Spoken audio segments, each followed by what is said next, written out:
Y'all gonna get a treat tonight because you're with me. I'm on the Command Center Patrol in A-Town. It's Friday night. It's 1:28 in AM. It's a harvest moon. It's a damn Friday the 13th. We don't know what the hell could happen in this town, but I'm here to say, as far as I know, there's been no crime committed in this town tonight. Now, that could all change tomorrow when y'all wake up, and we talk about this. But as of right now, there's really been no crime in this town. Though I got, had talked to some of my friends, Mork and Mindy, as they like to be known, but they're good people. They're good people. They have their opinions on everything. Mindy's a little on the different side about how she feels about the lizard people, And here we are, because this is a rare occasion that y'all get to look into the life of me and see me when I've had way too much to drink. So, hey, it's all good. But here I am, out here in the Mobile Command Center fighting crime. Now, obviously, I can't turn the scanner on because I'm talking to all you all. So, I'm gonna throw another Wayback Story at you tonight. I'm gonna throw a Wayback Story, because y'all love the one about the snow people in the Scout, the Scout 2. Let me tell you the best story about Scout 2. My dad just bought this Scout 2, brand new, pristine. They didn't even have 100 miles on them. And I was working, I'm not going to say where, I was a 16-year-old, and I was working weekends, or I wasn't even 16, I don't think. I was working weekends and stuff as an assistant cook at a marina in the general area where I lived, okay? And we won't say it was, let's say it was between Ottawa and Utica, so y'all know where it was. All right, anyhow. Well, it was a big ass, it was some good times. And they had a Christmas party. And the deal was, if the guys, there was me and some busboys and stuff, and a couple other assistant cooks and stuff, we weren't old enough. But if we'd agree, if we'd stay there was a bartender that had a trailer on the premises of this marina. And if we'd agree to stay at the bartender's trailer, then we could drink, on the Christmas party. And we were styling. And Dad let me take the brand new thing down almost to Ottawa, the new truck. Well, somewhere in the middle of this whole thing, I got drunk, which you all know me. It's hard to believe. Got stones. Anyhow, hard to believe, but I got drunk. And I decided to sneak out. And my truck was parked in front of this ornate fence, which I hit the wrong gear and drove through. Then I backed out and left. And then I went the exact way to go home to my parents, except I turned the wrong way on the first turn. And I ended up the other side of Ottawa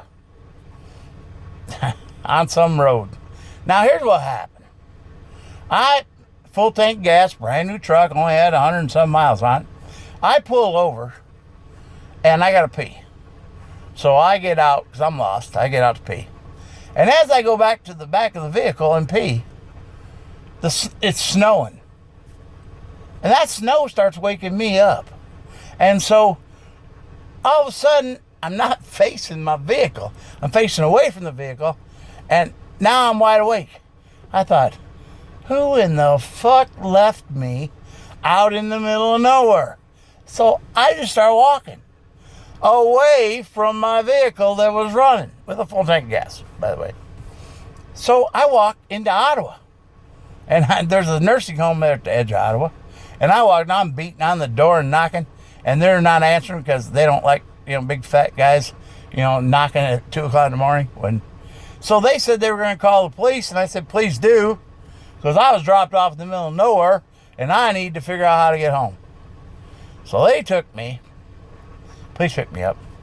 And we took the trip out around the long way, out by where, I said I left my van at at the marina, or my truck at the marina. So we went out there, and there was no truck.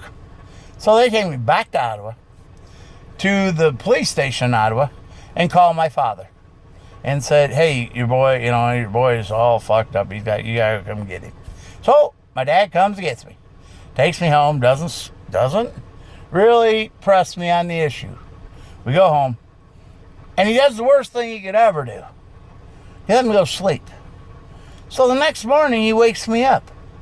He said, no, Joe, I don't really, want to really get on you, be mean or nothing, but where's my brand new truck? I said, why are you asking me? You're the one that has it. Why are you asking me about a truck? He goes, no, my truck is missing. I mean, you didn't have it when I picked you up. I'm like, oh boy, this ain't gonna go well, because memory is gone, blah, blah. So my dad, being what he was, my dad couldn't call the cops and say that, hey, my truck was stolen, because he couldn't, because it was his boy. So he called the police and told them that if the road patrols were out, because it had snowed, if road patrols were out, that his truck was lost. Don't know how he explained that. I would like to have heard that conversation, but I didn't, because I was sleeping it off again. Well, long story short, we got a call about 3 hours later from the highway road crew over the other side of Ottawa, about 22 miles from where we lived. They had found Dad's truck alongside the road, still running. And, obviously he's in it and everything.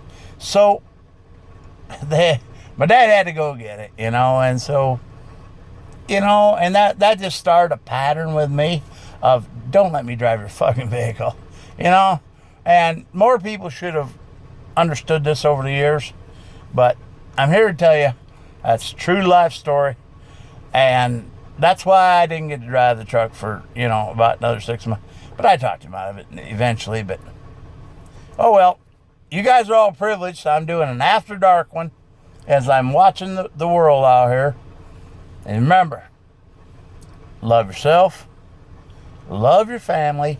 If you got a cat, drop kick that son of a bitch as far as you can. But we'll see you guys next time. Love you.